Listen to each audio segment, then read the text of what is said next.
Hello, hi, good afternoon. It's Tracy Lunetta here in the south of France. It's a beautiful day.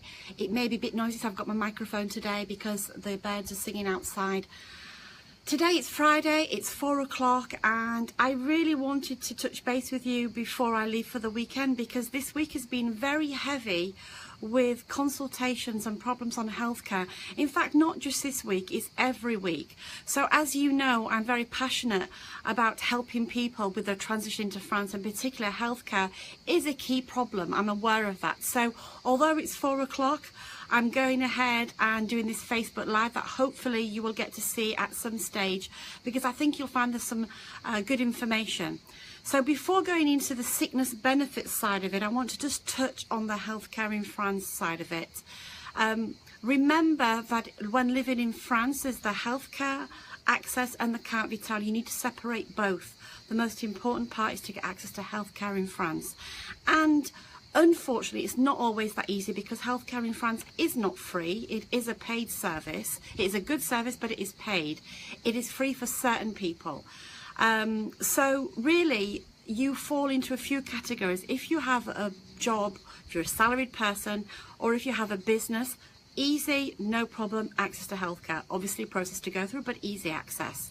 If you have been working in a European country where you're up to date with your social charges, again, reasonably easy access, because there is an agreement between most of the European countries and France. A different process, a little bit more complicated, but relatively easy. The complication comes, of course, when you are inactive. When you are an inactive person coming to France, obviously pre-retirees would be the people I'm thinking of as well. It can get complex, because now, since January 2016, everybody has to apply in their own right for healthcare, and it goes through NIEMS for the majority of the time, and they are very much delayed. So it is complicated, but beware that the CRIC in NIEMS do deal with the files. They have a delay of about 2 to 3 months, but I would advise you, if you're one of the cases going through NIEMS, you need to go to your local CPM office and put pressure on them. That does work, believe me, I'm speaking from experience. So there are people in the CPM offices that do help you get to the top of the list. They have a sheet and they can access it and find out where you are and what the problem is, okay? So that is something you can do. Just keep following up, don't let it drop. And send them an email to the CRIC as well, see where your file is. So that's just a general overview. But what I also want to touch base, because today it's been quite, been on the Ladies in Business in France page, and there's a lady on there had some very difficult problems with healthcare for her husband, and it really brings it all to the forefront, really, because here we are all in our businesses or in our jobs, but when it all goes wrong and somebody gets ill, what do we do? So of course, if you're salaried, it's reasonably straightforward. You get what's called an arrêt de travail, so it's a document that is given to you by your doctor. You have 2 days to give that to your employer and to the CPAM, who would be your local healthcare office. You will then be given an attestation, which will be given directly to your employer, and they will tell you how much you will be getting paid back. So it's basically worked out over the last 3 months of your salary. So the employer and the CPM speak to each other, and they work out based on the last 3 months of your salary what you will be paid. There is 3 days of carence, which that means for 3 days, if you're ill for 7 days, 3 days will not be paid.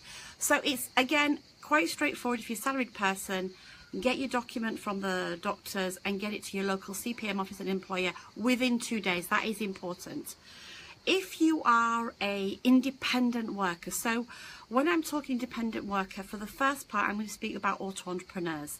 If you're an auto-entrepreneur and you have got on sick, okay, you basically have a very similar system. You have to get your doctor's form, it's called the arrêt de travail, and then you have to give that to your local RSI office. If you've been hospitalized, you will be given a document at the hospital. It's called bulletin de situation. They will give you this document, which you also have to give to the RSI. And basically, if you're an auto-entrepreneur, they will reimburse you through the RAM or your local Social Security office. Of course, the RSI will calculate it. It's the RAM that will pay you back, or the Mutual Soleil, or whoever you're with, Harmony Mutuelle. Now, you have to have been earning over the past 3 years as an entrepreneur over 3,860 euros, just to be approximate. But basically, over 3,860 euros, if you've earned more than that over the past 3 years as an entrepreneur, you have access to sickness benefit. They obviously then calculate based on percentages and what you've earned. I'm not quite sure how they work that out. But the minimum amount you receive on a per daily basis is €5.14. So yeah, you really can't buy more than a coffee here in the south of France with €5.14, and the maximum is about €50. So that's an auto-entrepreneur. There's if you're ill, you've been to the doctor, you've got the flu or something, you've got 7 days where you will not be paid. So really, if you're off for 3 or 4 days, no point doing it. If you're in hospital, you have 3 days where you're not paid. Okay, so that's for auto-entrepreneurs. So if you have not been earning over 3,860 euros, there's no point, you won't get anything.